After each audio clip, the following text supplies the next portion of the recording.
au fond, découvrant ou en redécouvrant l'univers d'Angelin Preljocaj. On le connaît bien parce que c'est un de nos plus grands chorégraphes. Il avait aussi créé La Fresque, c'est son dernier ballet, qui va venir dans quelques jours à l'Opéra Royal de Versailles.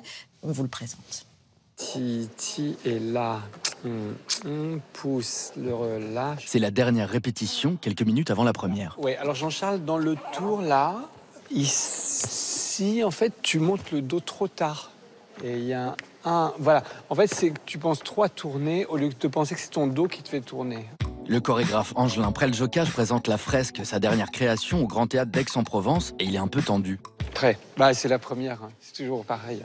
Pourtant, à 59 ans, Preljocaj est un des chorégraphes français les plus influents. Son ballet joue un répertoire de 50 créations dans le monde entier au rythme de 130 représentations par an.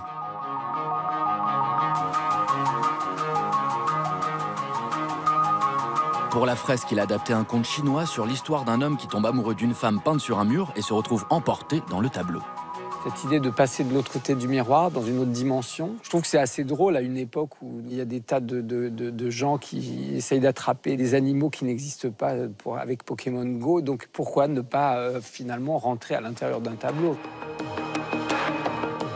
Preljocaj, c'est ça. Il fait déborder la danse dans le quotidien et s'inspire aussi des autres artistes contemporains. Ici, les costumes sont signés du couturier Azzedine Alaïa et la bande-son de Nicolas Godin, du duo R. Dans ses collaborations éclectiques, il y a aussi le dessinateur de BD Enki Bilal pour les décors de Roméo et Juliette, le plasticien Adel Abdesemed ou encore le DJ techno Laurent Garnier. Mon grand modèle, c'est les ballets russes, parce que je trouve que c'est la première grande compagnie de danse contemporaine. Et nous, on croit qu'on a inventé le truc de travailler avec des artistes vivants, faire des performances, machin. Mais en fait, ils ont fait ça, mais bien avant nous. Et début du XXe siècle, Diaghilev invite Picasso, qui était inconnu. Il demande à Stravinsky, qui est un tout jeune compositeur de Saint-Pétersbourg. On est vraiment dans l'art contemporain, on est dans l'avant-garde. Et maintenant, on appelle ça des classiques, en fait. La marque de Preljocaj, c'est aussi son mouvement. Depuis sa base du Pavillon Noir à Aix-en-Provence, conçue sur mesure par le starchitecte Rudy Ricciotti, il forme ses danseurs à déstructurer le classique.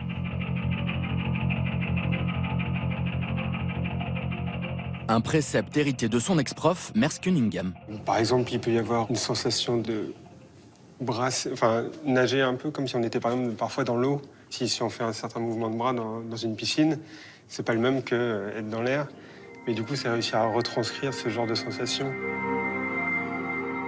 J'ai pas de problème avec le classique ou les arts martiaux ou le hip-hop ou la danse contemporaine. Ce qui m'intéresse, c'est l'écriture. Donc finalement, c'est la composition. C'est comment on peut composer avec tout ça une forme d'écriture nouvelle. Et c'est cette architecture qui fait que le langage est moderne. Donc c'est pas parce qu'on voit une arabesque qu'on dit « Ah oui, mais attention, ça c'est classique ». Oui, le mouvement est classique, mais finalement, s'il se prolonge par une chute et un roulé au sol, tout à coup, c'est autre chose.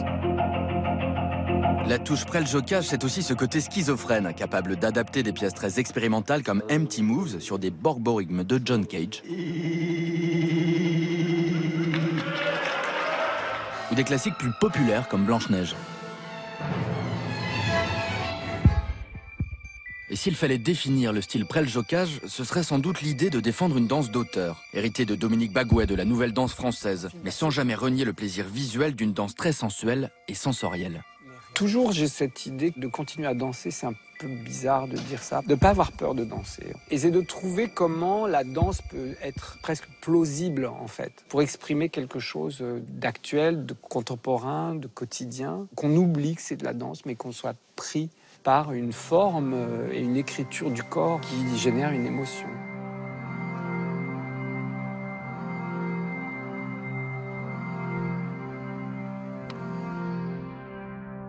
Qu'est-ce que vous aimez dans sa gestuelle, vous qui avez travaillé avec d'autres chorégraphes, notamment Akram Khan?